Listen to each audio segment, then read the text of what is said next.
Hukum atau kuasa hukum keluarga Afif Maulana hari ini mendatangi Propam Mabes Polri untuk melaporkan Kapolda Sumatera Barat terkait dengan dugaan pelanggaran etik. Selain Kapolda Sumbar, tim kuasa hukum keluarga Afif juga melaporkan dugaan pelanggaran etik Kasat Reskrim Polresta Padang. Selain itu, tim kuasa hukum juga akan mengajukan permohonan pengawasan insidentil terhadap proses penyidikan dugaan tindak pidana pembunuhan kepada Biro Pengawas Penyidikan Barreskrim Polri.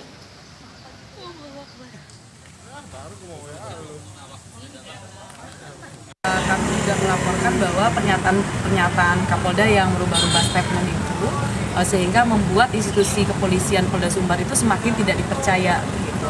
Tergesa-gesa mengambil kesimpulan tanpa memeriksa keseluruhan saksi yang terlibat pada tragedi malam itu di Kuranji. Gitu. Jadi itu yang kami laporkan bersama koalisi anti penyiksaan. Kami berharap bahwa memang kasus ini harus terang begitu. Harus terang, tidak ada yang ditutupi, tidak ada proses untuk memfight back balik keluarga korban, tidak ada proses untuk berusaha menutup kasus ini. Dan untuk memperbaharui informasi terkini terkait dengan kasus kematian Afif Maulana di Padang, kita akan langsung bergabung dengan kontributor BTV, ada rekan Delvin Neski di Lembaga Bantuan Hukum Padang, Sumatera Barat.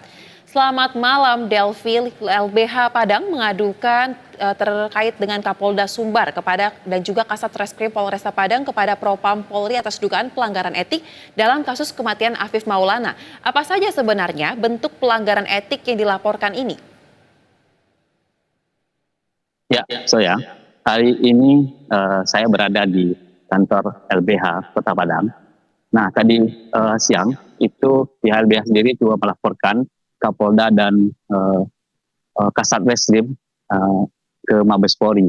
Nah, dari pelanggaran etik yang dilaporkan oleh LBH dan kawan-kawan ini adalah banyaknya rekayasa yang diduga banyaknya rekayasa yang dilakukan oleh pihak polisi terkait menginvestigasi kematian Afif Maulana.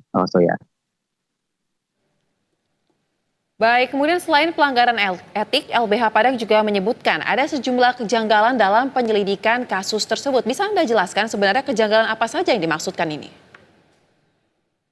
Ya, menurut LBH sendiri, itu banyak sekali kejanggalan yang terjadi atas meninggalnya Afif Maulana ini. Dari masalah hari pertama pada hari Minggu tanggal 9 itu, ketika Afif Maulana ini bersama Aditya yang membonceng Afif ini dan datang pihak kepolisian yang diduga memubarkan pihak-pihak yang diduga mau tawuran ini dan menghantam dan memukul motor atau menendang motor Afif dan Aditya ini. Nah, banyak hal yang ditemukan oleh pihak LBH Padang ini, Salah satunya adalah keluarga atau pihak keluarga ini tidak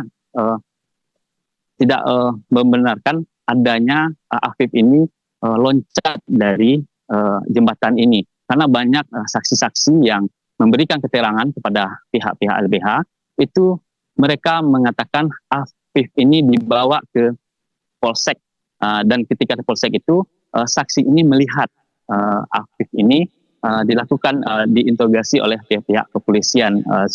Nah, selain itu pihak LBH sendiri kemarin juga mendatangi TKP.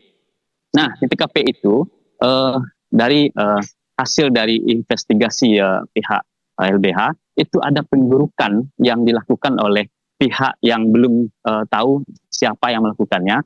Kedalaman tempat lokasi TKP Afif ini berubah drastis karena menurut LBH itu kedangkalan dari TKP awal ketika Afif ini ditemukan itu sampai betis. Nah, hari ini ketika LBH melakukan investigasi itu sudah sedada orang dewasa, Zoya. Nah, dugaan-dugaan itulah yang memberikan atau memberikan bagaimana LBH dan yang kawan-kawan ini melaporkan Polda atau Kasat Reskrim ini. Diduga banyak rekayasa yang dilakukan oleh pihak-pihak ini. Itu menurut LBH Padang, Zoya.